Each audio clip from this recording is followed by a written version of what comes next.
ஆண்டவரும் இரட்சகருமாகிய இயேசு கிறிஸ்துவின் நாமத்தினாலே உங்கள் யாவருக்கும் வாழ்த்துதலை நான் தெரிவிக்கிறேன். ஆமேன். எத்தனை பேர் இந்த கால வேளை தேவனுடைய பிரசன்னத்தை அதிகமாக உணர்ந்து இருக்கிறீங்க? ஆமேன் சொல்லுங்கள். ஆமேன். அல்லேலூயா. அவர் பிரசன்னமாகுதலை விரும்புகிற யாவருக்கும் அவர் பிரசன்னமாகிறார். ஆமேன். அல்லேலூயா.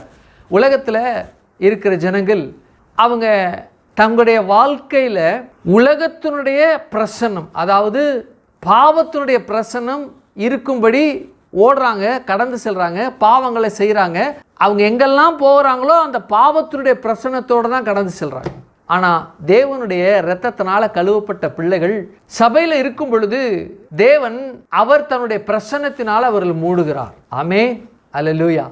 அப்போ அந்த பிரசன்னம் மூடுவது நிமித்தமாக அவர்கள் உன்னதமான பரவசமான அனுபவத்தை பெறுகிற ஜனங்களாக இருக்கிறார். ஆகையினால தான் எத்தனை பேர் தேவனுடைய பிரசன்னத்தை உணர்றீங்க என்று சொல்லி கேட்டேன். ஆமென். அல்லேலூயா. நாம் விசுவாசத்தை குறித்து தியானித்து கொண்டிருக்கிறோம். விசுவாசமானது நம்பப்படும் உறுதியும் காணப்படாத நிச்சயம் என்று சொல்லி எபிரேயர் 11:1 சொல்லப்பட்டிருக்கு. ஆமேன். கரங்களை தலையில் சொல்லுங்கள். ஆமேன். கடந்த வாரத்தில் குட் ஃப்ரைடே, ஈஸ்டர் என்று சொல்லி நாம் கொண்டாட்டத்தின் வாரமாக அது இருந்தது. ஆமேன். அநேக காரியங்களை தியானித்தோம். மரணம் என்றால் என்ன, மரணம் எப்படி அது சம்பவிக்கின்றது, அந்த மரணம் எதை பற்றி பேசுகிறது என்று சொல்லி, அந்த மரணமானது நான் இந்த பூமியில் சரீரத்தில் வாழ்ந்து கொண்டு இருக்கிற நான் வியாதி பலவீனம் என்னில் செயல்படாது என்பதற்கு அடையாளமாக நமக்காக அவர் மரணித்தார். அந்த மரணத்துக்கு முன்பாக அவருடைய சரீரம் பிற்கப்பட்டது, கிழிக்கப்பட்டது என்று சொல்லி பார்த்தோம். பிற்கப்பட்டது, கிழிக்கப்பட்டது என்றால் நான் இந்த பூமியில் அதே வியாதியோடு அதே பலவீனத்தோடு நான் வாழக்கூடாது என்பதற்காக அவர் கிழிக்கப்பட்டார் என்பதை குறித்து பார்த்தோம் இல்லையா? உயிர்த்தெழுந்த அந்த ரிசரக்ஷன் டே சண்டேல தேவனாகிய கர்த்தர் அந்த உயிர்த்தெழுந்த வல்லமை எனக்குள்ளே வைத்திருக்கிறபடினால அந்த உயிர்த்தெழுந்த வல்லமையை நான் பெற்று இந்த பூமியில் அவர் இருக்கிற வண்ணமாகவே நானும் இருக்கிறேன் என்று சொல்லி என்ன செய்தோம் பார்த்தோம் இல்லையா? அப்போது மரணம், நான் இந்த பூமியில் வியாதியோடு வாழக்கூடாது, அந்த மரணத்திற்காக அவர் பட்ட பாடுகள் எனக்காக என் சரீரத்தில் படக்கூடாது என்பதற்காக அவர் பட்டார். உயிர்த்தெழுதல், நான் இந்த பூமியில் அவர் எப்படி செயல்படுகிறாரோ, எப்படி செயல்பட்டாரோ அதே போல் செயல்பட எனக்குள்ள அந்த உயிர்த்தெழுந்த வல்லமை இருக்கு. அதை வைத்து நான் அந்த பூமியை சிருஷ்டிக்க, எனக்குள்ள இருக்கக்கூடிய என்னுடைய உலகத்தை நான் சிருஷ்டிக்க தேவனாகிய கர்த்தர் அந்த கிருபை எனக்கு கொடுத்திருக்கிறார். அது மாத்திரமல்ல, நானும் இந்த பூமியில் என் சரீரத்திற்கு அடுத்த எல்லா காரியத்தையும் பெற்றுக்கொள்ள வார்த்தையை கொண்டு நான் சிருஷ்டிக்க தேவனாகிய கர்த்தர் அந்த உயிர்த்தெழுந்த வல்லமை எனக்கு வைத்திருக்கிறார் என்பது குறித்து பார்த்தோம் இல்லையா? ஆமென். அல்லேலூயா. அது எதனுடைய வெளிப்பாடு அப்படின்னா அன்பினுடைய ஒட்டுமொத்த வெளிப்பாடு. அப்போ விசுவாசம் என்று சொல்லப்படுகிற அந்த வார்த்தையை பெற்றவர்கள் யார் என்றால் உலகத்தில் இருக்க எல்லா ஜீவராசிகளும் இந்த விசுவாசத்தை பெற்றிருக்கிறது. அதனுடைய அடிப்படையில் பொதுவான விசுவாசம், உலக பிரகாரமான விசுவாசம், கிறிஸ்தவனுடைய விசுவாசம், தேவனுடைய விசுவாசம், தேவ ரகமான விசுவாசம் என்று சொல்லி 5 நிலைகளை நாம் பார்க்குறோம். அதை பிரிக்க முடியும். அப்போ மனிதர்கள் மத்தியில் கடவுளை நம்புகிறாங்க. அந்த கடவுளை நம்புகிற நம்பிக்கையின் அடிப்படையில் எப்படிப்பட்ட நிலையில் பிரிந்திருக்காங்க? 6 நிலையில் பிரிந்திருக்கிறாங்க. எப்படி என்றால், காட்டில் வாழ்கிற, குகைகளில் வாழ்கிற ஜனங்கள் கடவுள் நம்பிக்கை இருக்கின்றபடினால இயற்கையை, மூதாதையர்களை, மரித்தவருடைய ஆவிகளை என்ன செய்கிறாங்க? வணங்குறாங்க.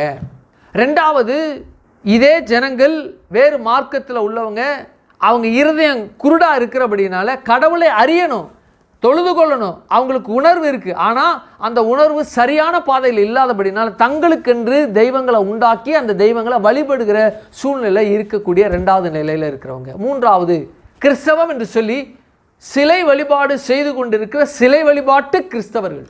4வதாக, குமாரன், பிதா, பரிசுத்தாவி, திருத்துவ தேவனை நல்லா தெரியும், ஆனால் அனுபவ ரீதியிலாக அவரை அறியாது கொண்டு இருக்கிறபடினால அவர்கள் அப்படிப்பட்ட நிலையில் என்ன செய்கிறாங்க? இருக்காங்க.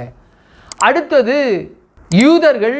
அதை குறித்து நம்ம என்ன செய்து கொண்டு தியானித்து கொண்டிருக்கோம். அதுக்கு அடுத்த நிலையில் இருக்கிறவங்க யாருன்னா, அதை விட கடைசி நிலையில் உயரிய உன்னத நிலையில் இருக்க இயேசுனுடைய இரத்தத்தினால் கழுவப்பட்ட ஜனங்கள் நம்முடைய சபைகளிலும் உலகத்தில் இருக்கக்கூடிய ஆவிக்குரிய சபைகளும் தேவனை தொழுது கொண்டு இருக்கிற ஜனங்கள். அப்போது இறை நம்பிக்கையில் 6 விதத்தில் பிரிந்து இருக்கிறாங்க. அப்படிப்பட்ட நிலையில் அவங்க இருக்கிறாங்க. கரங்களை தலையில் சொல்லுங்க. ஆமென். அல்லேலூயா.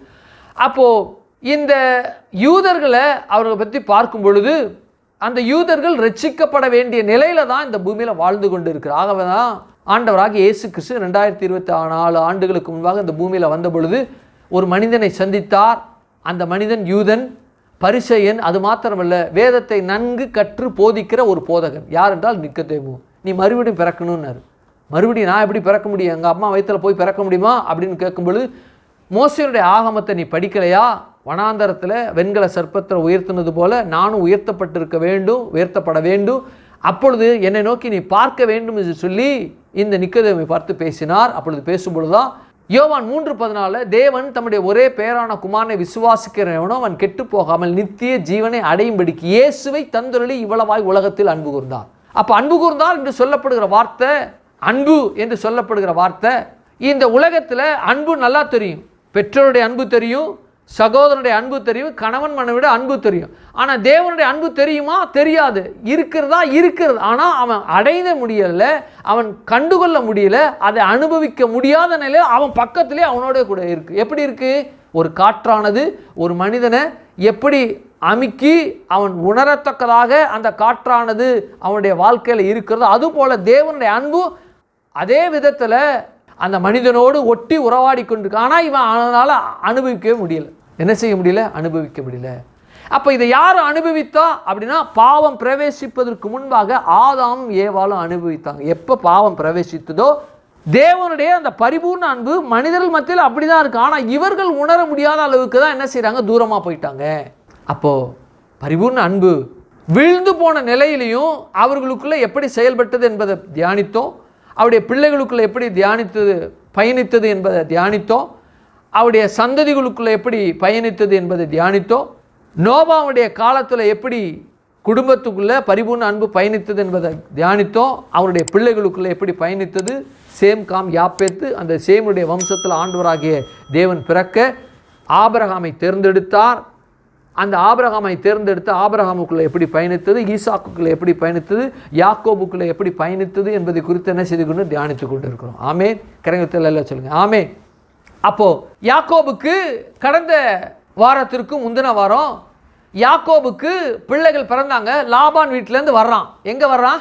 தன் தகப்பனாகிய ஈசாக்கு இருக்கிற இடத்துக்கு வர்றான். வாசிங்க, ஆதியாகமம் 37:1 வாசிங்களேன். நான் வாசிக்கிறேன். யாக்கோபு தன் தகப்பன் தங்கியிருந்த கானான் தேசத்திற்கு குடியிருந்தான். யார் வந்தா? யாக்கோபு வந்தா. ஈசாக்கு குடியிருந்த அந்த இடத்துல கானான் இடத்துக்கு குடியிருந்தான்.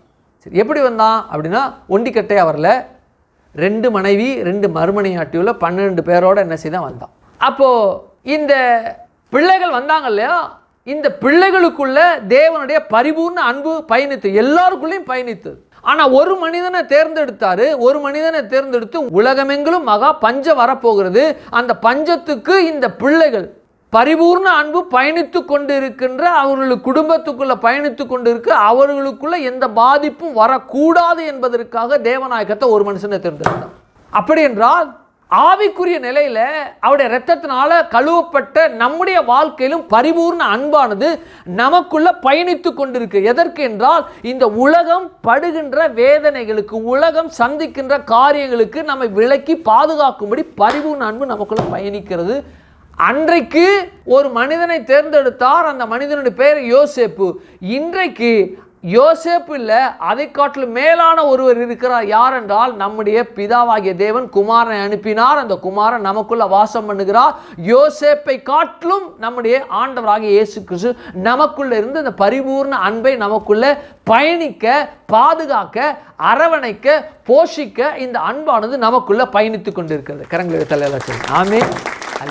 அப்போ யாக்கோபின் நாட்கள்ல இது எப்படி பயணித்தது, அவங்க பிள்ளைங்களுக்குள்ள எப்படி பயணித்தது என்றால், அவங்க பிள்ளைங்கள ஒரு பையனை தேர்ந்தெடுத்தார்.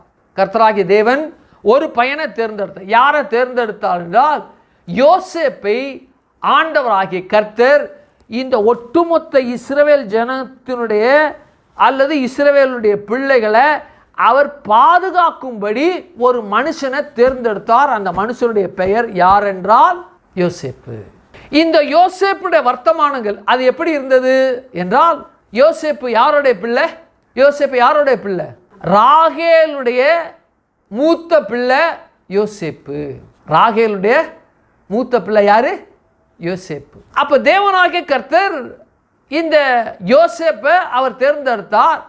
இந்த தேர்ந்தெடுக்கிற விஷயத்தை பரிபூர்ண அன்பு அவங்க குடும்பத்துக்குள்ளே பயணிக்கிறது, அந்த குடும்பத்துக்குள்ளே பயணித்து கொண்டு இருக்கிறது என்பதை ஈசாக்குக்கும் மற்றவர்களுக்கும் விளங்க பண்ணும்படியாக யோசேப்போடைய தேவன் காரியத்தை பேசினார்.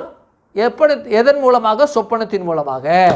எப்படி பேசினாரு அப்படின்னா, யோசேப்புக்கு என்ன வயசு? யோசேப்புக்கு 17 வயசு. அவன் ஆடுகளை மேய்த்து கொண்டு இருக்கிற ஒரு மனுஷன் அப்படி இருந்தான். அவங்க அப்பா அந்த யோசேப்பை ரொம்ப செல்ல பையன். ராகேல் யாரு? தனக்கு பிடித்த மனைவி, அன்பான மனைவி லேயாளை காட்டிலும் ராகேலை ரொம்ப பிடிக்கும் யாக்கோபுக்கு. அவள் பெற்ற மூத்த பையன் யோசேப்பு. ஆகையினால ரொம்ப பிடிக்கும் இவனுக்கு. யாருக்கு பிடிக்கும்? யாக்கோபுக்கு பிடிக்கும். ஆகையினால ரொம்ப பிடிக்கிற பிள்ளைய தாயும் தகப்பனும் என்ன செய்வாங்க? நல்ல சட்டை வாங்கி கொடுப்பாங்க, நல்ல அங்கி வாங்கி கொடுப்பாங்க, நல்ல பொருள்லாம் வாங்கி கொடுத்து அவனை ரொம்ப நேசிப்பாங்க. என்ன செய்வாங்க? நேசிப்பாங்க. ஆகையினால இவனை ரொம்ப நேசிக்கிறபடினால யாக்கோபு என்ன செய்வான்னா, பல வர்ண அங்கியை அவனுக்கு உடுத்தி வித்து அவனை அழகு பார்த்து அவனை ரொம்ப என்ன செய்கிறாரு? பாசமாக பார்த்துக்கிட்டு இருப்பார் யாக்கோபு யோசேப்பு. அப்போது மற்ற சகோதரர்களுக்கு என்ன செய்யும்? பொறாமை. ஒரு குடும்பம் அப்படி இருந்தால், குடும்பத்தில் ஒரு பையன் ரொம்ப விசேஷமாக இருக்கிறான், ரொம்ப செல்லமாக இருக்கிறான் அப்படின்னா, அந்த குடும்பத்தில் ஒரு 4 பேர் 5 பேர் இருக்கிறாங்க அப்படின்னா, அந்த 4 பேரும் ஒருத்தனை அவங்க பார்க்குறாங்க அப்படின்னா, பார்க்குற அந்த மகன் மேலே மற்றவங்களுக்கு என்ன வரும்? பொறாமை வரும், அல்லது அந்த ஒரு எரிச்சல் தன்மை வரும். அவனுக்கு மாத்திரம் நல்லதாக கொடுக்குறீங்களே, அவனுக்கு மாத்திரம் நல்ல ட்ரெஸ்ஸு கொடுக்குறீங்களே, அவனுக்கு மாத்திரம் இப்போ நல்ல ஒரு காரியங்கள்லாம் பண்ணுறீங்களே என்று இந்த நாளில் இருக்கிற அந்த சராசரி குடும்பத்தில் இருக்கிற பிள்ளைகளைப் போல அன்றைக்கும் யாக்கோபு யோசேப்பை அப்படி நடத்தும் பொழுது அந்த குடும்பத்தில் அப்படி இருந்துச்சு.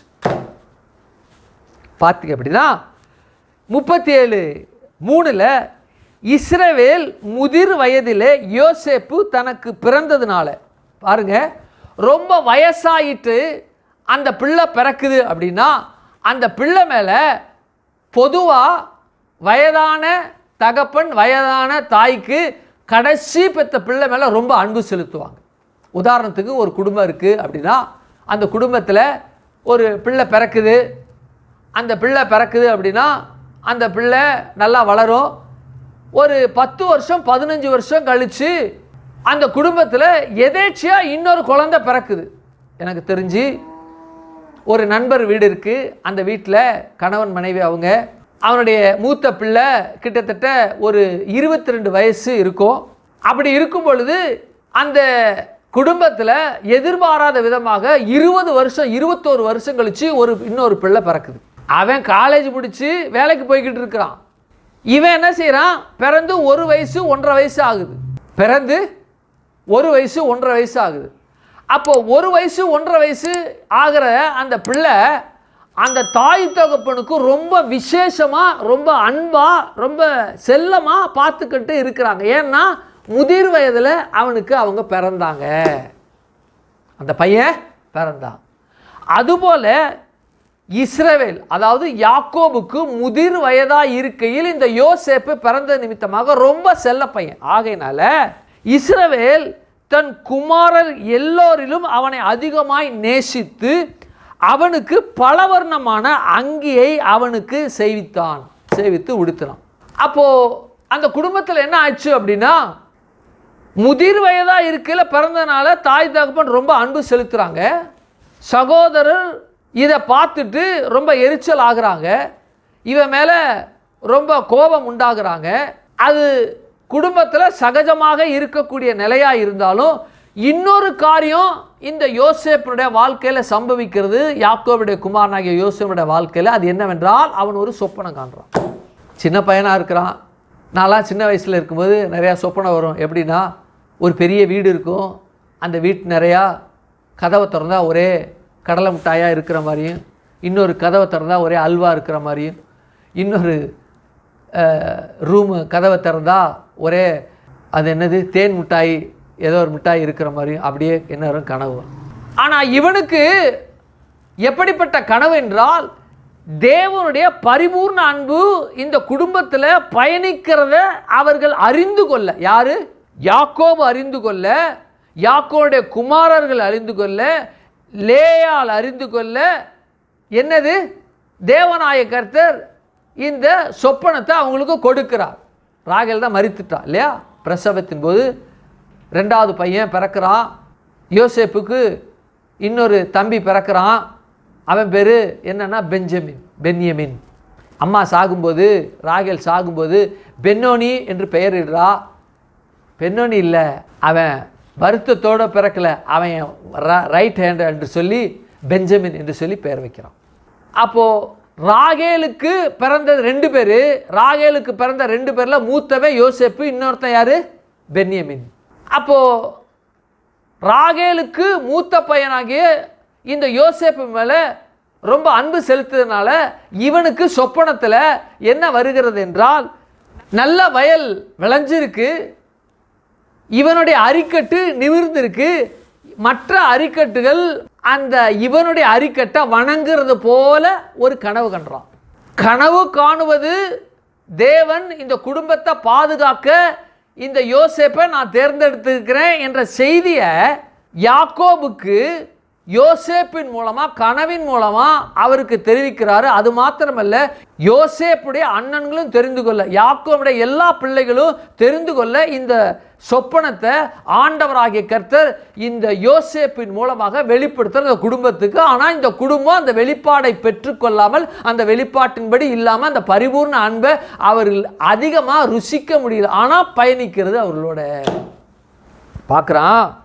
அப்பொழுது அவன் சகோதரர் அவனை பார்த்து, நீ எங்கள் மேல் துரைத்தனம் பண்ணுவாயோ, நீ எங்கள் மேல் ஆள போகிறாயோ என்று சொல்லி அவன் சொப்பனங்கள் நிமித்தம், அவன் வார்த்தைகள் நிமித்தமும் இன்னும் அதிகமாய் பகைத்தார்கள்.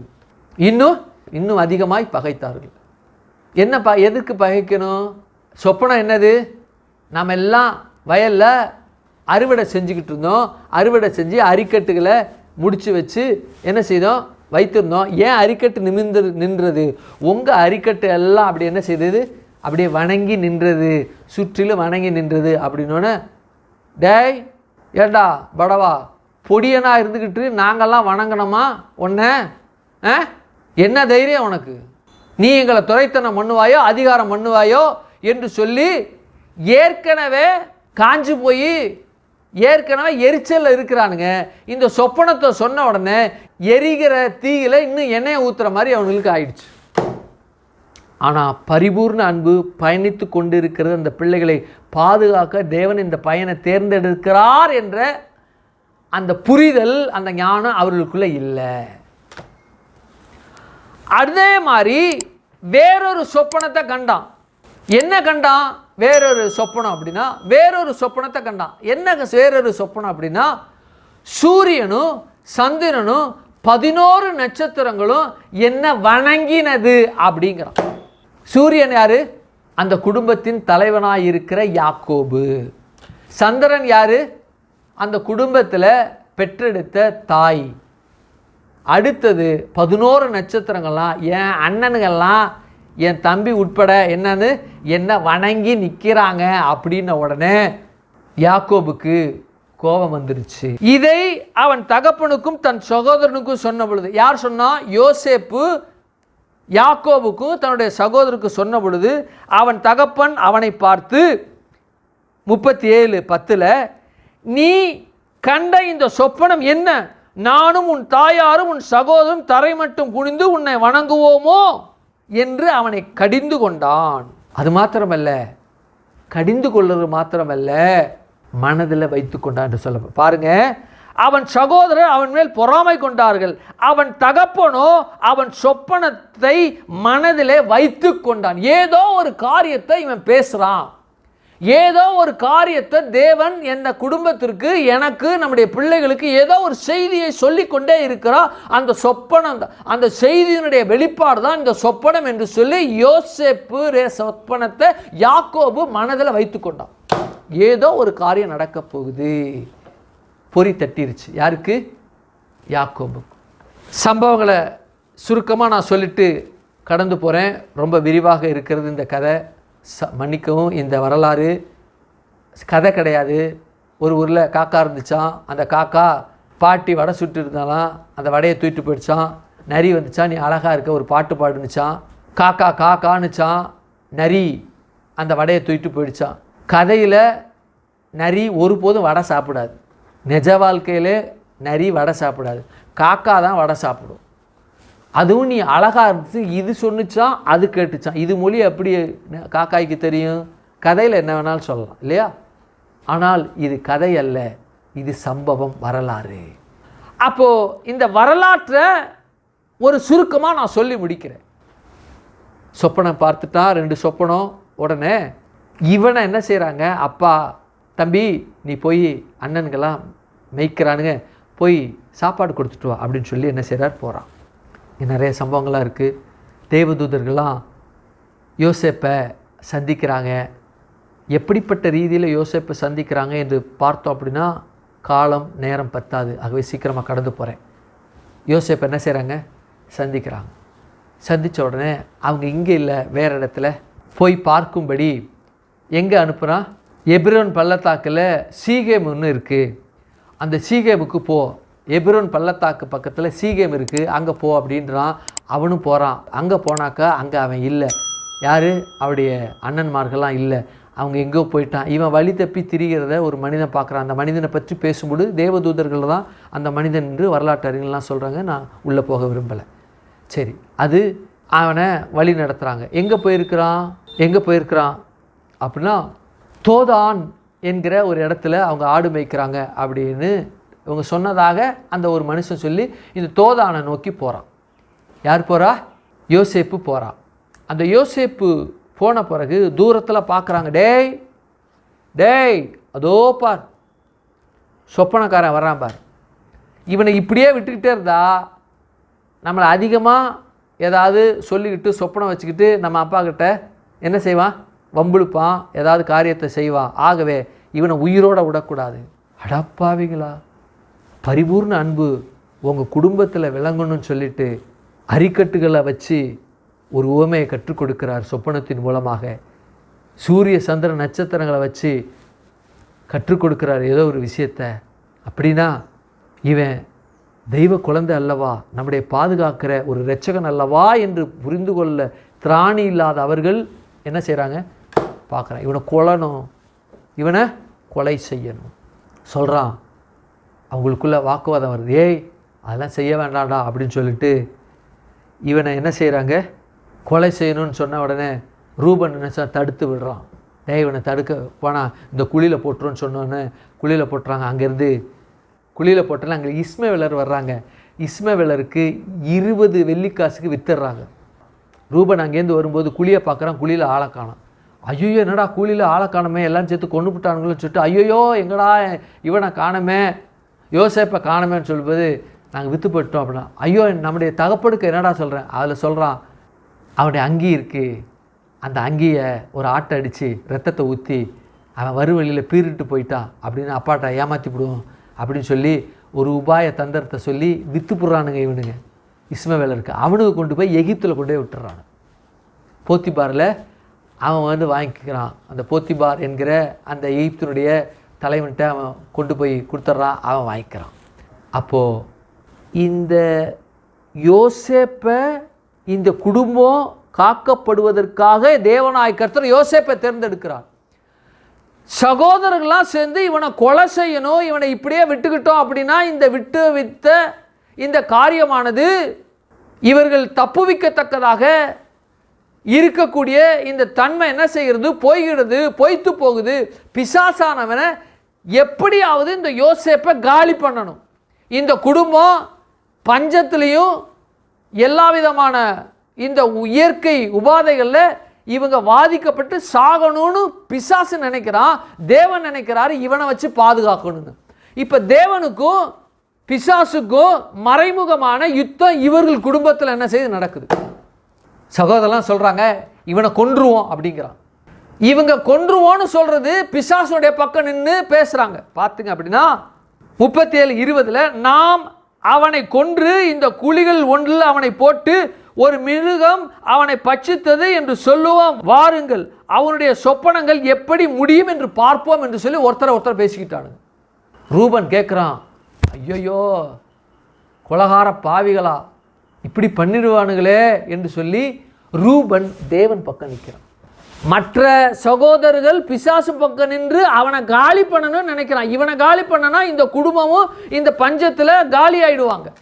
ரூபன் தேவன் பக்கம் இருந்து இந்த யோசேப்பை தப்பு வைக்கிறான். அவனை கொல்ல வேண்டாம், இந்த கிணத்துல என்ன செய்வான் போட்டுருங்க. அப்போது சொல்கிறான், ரூபன் சொல்கிறான் அவர்களை நோக்கி, அவனை கொல்ல வேண்டாம், நீங்கள் இரத்தம் சிந்தலாகாது, நீங்கள் அவன் மேல் கை வையாமல் அவனை வனாந்தரத்துள்ள இந்த குழியிலே போட்டு விடுங்கள் என்று சொல்லி இவ்விதமாய் ரூபன் அவனை அவர்கள் கைக்கு என்ன செய்தான், தப்புவித்தான். தேவனுடைய பட்சத்தில் ரூபன் இருந்து பிசாசுடைய பட்சத்தில் இருந்து அவருடைய சகோதரர்களாகிய மூத்த சகோதரர்களாகிய இருக்கிற அவர்கள் கைக்கு இவன் தப்புவிச்சான். பரிபூர்ண அன்பு யோசேப்பை எப்படி தப்புவிக்குது பாருங்க. பிசாசுடைய கோர பிடியில் யோசேப்பு மடிந்து விடணும் என்பதற்காக அவனோடு இருக்கக்கூடிய பிசாசோடு இருக்கக்கூடிய அவனுடைய சகோதரர்களை எத்தனைத்து கொன்று போடுவோம், அவன் சொப்பனை எப்படி பழிக்குதுன்னு பார்ப்போம். ரூபன் தேவன் பக்கம் இருந்து கொல்ல வேண்டாம், இரத்தப்பழி வேண்டாம், இந்த குழியில் போட்டுருன்னு சொல்லிட்டு என்ன செய்கிறான், தப்பு வைக்கிறான். பரிபூர்ண அன்பும் பரிபூர்ண உக்கிர கோபமும் ஒன்றை ஒன்று சந்திக்குது. உக்கிர கோபத்துக்கு அவனுடைய சகோதரில் எத்தனை பேர் இருக்காங்க, 10 பேர் இருக்கிறாங்க. இங்கே எத்தனை பேர் இருக்கிறாங்கன்னா தேவன் பட்சத்தில் பரிபூர்ண அன்பை நிகழ்த்தும்படியாக பயணிக்கும்படியாக ரூபன் தேவன் பக்கத்தில் இருந்து யோசேப்பை பாதுகாக்க இந்த பக்கத்தில் நிற்கிறான். இன்றைக்கும் உலகத்தில் அப்படிதான் நடக்குது. ரட்சிக்கப்பட்டு அபிஷேகம் பண்ணப்பட்டு கர்த்தருடைய பிள்ளைக்கு விரோதமாய் ஆயிரம் பேர் இருக்கலாம். நம்முடைய நல்லா சிரித்து பேசிகிட்டு இருக்கலாம், உங்களை மாதிரி முடியுமா, ஆஹா ஓஹோ அப்படிங்களா. ஆனால் பின்னாடி குழிபறிக்கிற அந்த காரியம் தேவன் அறிவார். உங்கள் பட்சத்தில் இந்த உலகத்தில் எந்த மனிதனும் இல்லை என்று இருக்குமானாலும் தேவன் உங்கள் பட்சத்தில் இருக்கிறார். யோசேப்பு பாதுகாக்க ரூபன் இருந்தது போல ரூபனுக்கு பதிலாக தேவனே உங்கள் பட்சத்தில் இருக்கிறார் உங்களை பாதுகாக்க. ஏனென்றால் இரத்தம் உங்களோடு இருக்கு, அந்த இரத்தம் உங்களோடு பேசிக்கொண்டிருக்கிறது, பரிபூர்ண அன்பை உங்களுடைய வாழ்க்கையில் பயணித்து கொண்டிருக்கிறது. எப்படி பாருங்க பரிபூர்ண அன்பு யோசேப்புடைய வாழ்க்கையில் எப்படி பயணிக்குது பாருங்க, எப்படி அவன் அனுபவிக்கிறான் பாருங்க. ரூபன் அந்த இடத்துல இல்லைன்னா கொன்றுப்பானுங்க, கழுத்தில் கத்தியை வச்சு அறுத்து சாவடா பயல. சரியான நேரத்திற்கு அவர்கள் பேசிக்கொண்டிருக்கிற அந்த இடத்திற்கு ரூபனை கொண்டு வர்றாரு. டேய் என்னடா இப்படி, அவனை போய் கொண்டு, நம்ம சகோதரன் அல்லவா, இரத்தப்பழி நமக்கு வேண்டாம், வேண்டவே வேண்டாம். பாருங்க, யோசேப்பு தன் சகோதரத்தில் சேர்ந்த பொழுது யோசேப்பு உடுத்தியிருந்த பலவர்ண அங்கே அவர்கள் கலட்டி, யார் அண்ணனுங்களாம் கலட்டி அவனை எடுத்து அந்த குழியிலே போட்டார்கள். அது தண்ணீர் இல்லாத, தண்ணி இருந்துச்சுன்னா தண்ணியிலே மூழ்கடிச்சிருப்பானுங்க படுவாய் பயலுங்க. சரி, பின்பு அவர்கள் போஜனம் செய்யும்படி உட்கார்ந்தார்கள். அவர்கள் தங்கள் கண்களை ஏறெடுக்கும் போது இதோ கீலேயாத்திலிருந்து வருகிற இஸ்மவேலுடைய கூட்டத்தை கண்டார்கள். அவர்கள் எகிப்துக்கு போகும்படி கந்த வர்க்கங்களை பிசின்தைலத்தையும் வெள்ளைப்போளையத்தையும் ஒட்டகள் மேல் ஏற்றி கொண்டு வந்தார்கள். அப்பொழுது யூதா, யாரு யூதாங்கிறவன், தம் சகோதரனை நோக்கி, நாம் நம்முடைய சகோதரனை கொன்று இந்த இரத்தப்பழி மறைப்பதினால் லாபம் என்ன, அவனை இஸ்மவேலருக்கு விற்று போடுவோம் வாருங்கள் என்று சொல்லி நமது கையை அவன் மேல் போடாது இருப்பதாக, அவன் நம்முடைய சகோதரன் நம்முடைய மாமிசமாய் இருக்கிறானே என்றான். அவன் சகோதரர் அவன் சொல்லுக்கு இணங்கி, யாருக்கு இணங்கி, யூதாவுக்கு இணங்கி இஸ்மவேலருக்கு 20 வெள்ளிக்காசுக்கு விற்று போட்டாங்க. அந்த விற்று போடுகிற அந்த காரியம் ரொம்ப தேவனுடைய பரிபூர்ண அன்பின் உச்சத்தை அது காட்டுகிறது. என்ன பாஸ்டர் நீங்க அடிமையா ஒருத்தனை விற்று போடுறாங்க, அடிமையா விற்று போடுறதா பரிபூர்ண அன்பின் உச்சம் அப்படிங்கிறீங்க?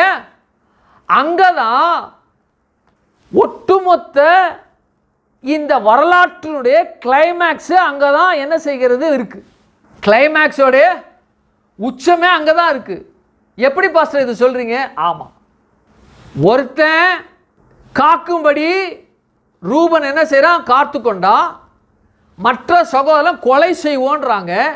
ஆனால் ரூபன் சொல்லுக்கு கீழ்பட்டு அவனை குழியில் போடுறாங்க, அந்த கிணத்துக்குள்ளே போடுறாங்க. அது தண்ணி இல்லாத இருந்துச்சு. இவங்க எவ்வளோ நாள் இந்த யோசேப்பை எடுக்காமல் உள்ளே போடுறாங்களோ என்னவோ தெரியாது. ஆனால் இந்த குடும்பத்தை பாதுகாக்க தேவன் ஆர்கஸ்ட்ரேட் பண்ணுறாரு. இஸ்மவேலரை அங்கே வர வைக்கிறாங்க. தேவனாகிய கர்த்தர் யோசேப்பை இன்னொரு இடத்திற்கு அழைத்து போகும்படி. ஒருவேளை இந்த யாக்கோபுடைய குமாரர்கள் யோசேப்பை அவங்க அதே குழியில் விட்டு போயிருந்தாலும் தேவன் கொண்டு போயிருப்பார். அதில் மாற்று கருத்தே கிடையாது. ஒருவேளை இவர்கள் எகிப்துக்கு போய் இவனை விற்கணும்னு நினச்சிருந்தாலும் வித்திருக்க முடியாது. கர்த்தர் என்ன செய்கிறாரு? அழகாக ஆர்கஸ்ட்ரேட் பண்ணி இஸ்மவேலரை கொண்டு வந்து எகிப்துக்கு போகும்படி கொண்டு போகிறாங்க. எகிப்து என்பது அந்த நாட்களில் இருக்கக்கூடிய செழிப்பான இடம். எந்த பஞ்சம் வந்தாலும் அங்கே பஞ்சம் வராது. இருக்கக்கூடிய நெயில் நதி ஓடிக்கொண்டிருக்கிற, ஜீவ நதி ஓடிக்கொண்டிருக்கிற ஒரு நல்ல பூமி, நல்ல தேசம் அது. கர்த்தர் நல்லா தெரியும் அவருக்கு. பரிபூர்ண அன்பு. அந்த இஸ்மவேலரை வரவழைத்து யோசேப்பை விற்க வைக்கிறாங்க. யோசேப்பு விற்கப்படுகிறான். இந்த யோசேப்பு எங்க போகிறான் என்றால் அங்கே எகிப்து தேசத்திற்கு கொண்டு போறான். பாபிலோன் இல்லை, சீரியா இல்லை, இன்னும் மற்ற நாடுகள் இல்லை. கர்த்தருக்கு தெரியும் எந்த நாட்டுக்கு கொண்டு போகணும்னு சொல்லிட்டு அந்த நாட்டுக்கு போகிற அந்த மனுஷர்களை அங்கே வர வைக்கிறார். அந்த இடத்துக்கு, அந்த நேரத்துக்கு. எத்தனையோ பேர் வந்துட்டு போயிருக்கலாம், எத்தனையோ பேர் போகலாம். ஆனால் இந்த யூதாவுக்கு நல்ல யோசனையை தேவன் கொடுக்கிறார். டேய், நம்முடைய சகோதரனா அடிக்க வேண்டாம், அவன் பாவம் இரத்தத்தை நம்ம கையில் வாங்க வேண்டாம். நம்முடைய சகோதரனாக இருக்கான், நம்முடைய தகப்பனுக்கு பிறந்து இருக்கிறான், சகோதரனாக இருக்கான், நம்ம கையில் அவனுடைய இரத்தப்பழி வேண்டாம், இவனை விற்று போடுவோன்னு சொல்லிட்டு யூதாவுக்கு தேவன் ஒரு யோசனையை கொடுக்க. அந்த யோசனைக்கு எல்லாம் உடன்பட்டே ஆகணும். தேவன் ஆர்கெஸ்ட்ரேட் பண்ணுறார். அவர்தான் இதை முடுக்கி வைக்கிறார். இதைத்தான் அவர் துவக்கி நாடகத்தை துவக்குகிறார். இந்த காரியம் நடைபெற வேண்டும் என்று சொல்லி, இந்த சரித்திரம் நடைபெற வேண்டும் என்று சொல்லி காரியத்தை நடத்துகிற கர்த்தர். பரிபூர்ண அன்பை இவங்களுக்கு வெளிப்படுத்த வேண்டும் என்று சொல்லி இந்த காரியத்தை நடப்பிக்கிறவர் யார் என்றால் பிதாவாகிய தேவன் இதை நடத்துகிறார். அடிபடக்கூடாது, அவன் இரத்தம் சிந்தக்கூடாது என்பதற்காக அந்த காரியத்தை நடப்பிக்கிறார். 20 வெள்ளிக்காசு என்ன செய்கிறான்? விற்கப்படுகிறான் இந்த யோசேப்பு. அப்போ யோசேப்பு உள்ள எப்படி இருக்கும் பாருங்க. வீட்டில் ரொம்ப செல்ல பிள்ளை, அப்பா அம்மாவுக்கு ரொம்ப செல்ல பிள்ளை, ரொம்ப செல்லமாக பாதுகாக்கிற பிள்ளை. யாருக்கும் ட்ரெஸ்ஸு கிடைக்குதோ இல்லை, இவனுக்கு புது புது வர்ணமாக பல வர்ணம் அங்கி. வீட்டில் செய்கிற முதல் அந்த கொழுமையானது தம்பிக்கு தான், யோசேப்புக்கு தான். அப்படி வளர்ந்த பிள்ளை ஒரு அனுபவத்துக்கு நேராக அவன் கடந்து போகிறான். அந்த அனுபவத்தில் தேவனுடைய பரிபூர்ண அன்பு இருக்குது. இது எப்படி அந்த பரிபூர்ண அன்பை இந்த யோசேப்பு அவனுடைய வாழ்க்கையில் அனுபவித்தான்? எப்படிப்பட்ட காரியங்களை தேவன் அவனுக்கு செய்தார்? அடிமையின் இடத்திலிருந்து எப்படிப்பட்ட நிலைக்கு அவன் உயர்த்தப்பட்டான் என்பதை வருகிற வாரத்தில் நாம் தியானிப்போம். கண்களை மூடுவோம் இந்த காலவேளை. ஹல்லேலூயா. நேசிக்கின்ற எங்கள் பரலோக பிதாவே, குமாரனாகிய நாமத்தில் நம்முடைய சமூகத்தில் நாங்கள் வருகிறோம். கர்த்தாவே, நாங்கள் உங்களுக்கு செல்ல பிள்ளை. பல வர்ண அங்கியை எங்களுக்கு கொடுத்தீங்க. முதல் அங்கி இரத்தம் தோய்க்கப்பட்ட அங்கி, பரிசுத்தம் இந்த அங்கியை எங்களுக்கு வைத்திருக்கிறீங்க. பரிபூர்ண அன்பு எங்களுடைய வாழ்க்கையில் ஒவ்வொரு நாளும் பயணிக்கிறத நாங்கள் அனுபவிக்கிறோம். ஆண்டவரே, ஹல்லேலூயா. யோசேப்பு தன்னுடைய குடும்பத்தில் அந்த காரியத்தில் அவன் இல்லாதபடிக்கு அந்த யோசேப்பு தன்னுடைய குடும்பத்தில் இருந்து இரட்சகனாக இருந்த பொழுது, இரட்சகனாக இருந்து குடும்பத்தை பாதுகாத்தது போல உம்முடைய இரத்தத்தினால எங்களை கழுவி எங்க குடும்பத்துல இரட்சகனாக வைத்து எங்க குடும்பத்துல நீங்க இரட்சகராய் இருக்கிறபடினால நாங்கள் உயர்வான இடத்துல மாத்திரமே இருப்போம். வலைதளங்கள்ல, யூடியூப்ல, உலகம் பார்த்து கொண்டிருக்கிற ஜனங்களும் இரட்சகராகி உம்மை அறிந்து கொண்டு ஆண்டவரே உம்மிடத்துல ஹல்லேலூயா செல்ல பிள்ளையாய் வாழத்தக்கதாக சகலவற்றையும் உடையவர்களாக பெற்றவர்களாக இருக்கத்தக்கதாக கிருபை செய்தமைக்காமக்கு நன்றி. எங்களுடைய சபையிலும் புதிதாக வந்தவர்களும் ஆண்டவரே அந்த அன்பை ருசிக்கத்தக்க தேவன் கிரியை செய்தமைக்காமக்கு நன்றி செலுத்துகிறோம். கரத்துல ஒப்பு கொடுக்கிறோம். ஆசீர்வதிங்க, பலப்படுத்துங்க, காத்துக்கொள்ளுங்க, நன்மையினாலே முடிச்சுட்டுங்க. ஆண்டவரே உலகெங்கிலும் ஆண்டவரே மருத்துவமனைகள்ல ஆண்டவரே ஹல்லேலூயா நோயோடு வியாதியோடு மரணப்படுக்கையோடு போராடி கொண்டு இருக்கிற ஜனங்கள் பரிபூர்ண அன்பு அவர்களை தொட்டு ஆண்டவரை சுகப்படுத்தி விடுதலை ஆக்கினதற்காக நன்றி செலுத்துகிறேன். அவர்களும் கர்த்தரை தொட்டார் அந்த பரிபூர்ண அன்பை நாங்களும் ருசித்தோ என்று ஆண்டவரை சொல்லத்தக்க கர்த்தர் நீங்க கிருபை செய்தமைக்காமக்கு நன்றி செலுத்துகிறோம். கரத்தில் ஒப்பு கொடுக்கிறோம். ஆசீர்வதிங்க, பலப்படுத்துங்க, காத்துக்கொள்ளுங்க, நன்மை நாளை முடிச்சுட்டுங்க. இயேசுவின் நாமத்தில் ஜெபிக்கிறோம் ஜீவனில் நல்ல பிதாவே, ஆமென் ஆமென். ஒரு பாடலை பாடும் பொழுது ஆண்டவருக்கென்று ஆராதனை செலுத்தி அவரை துதிப்போம், மகிழ்வோம், கர்த்தரை மகிமைப்படுத்துவோம். ஆமென்.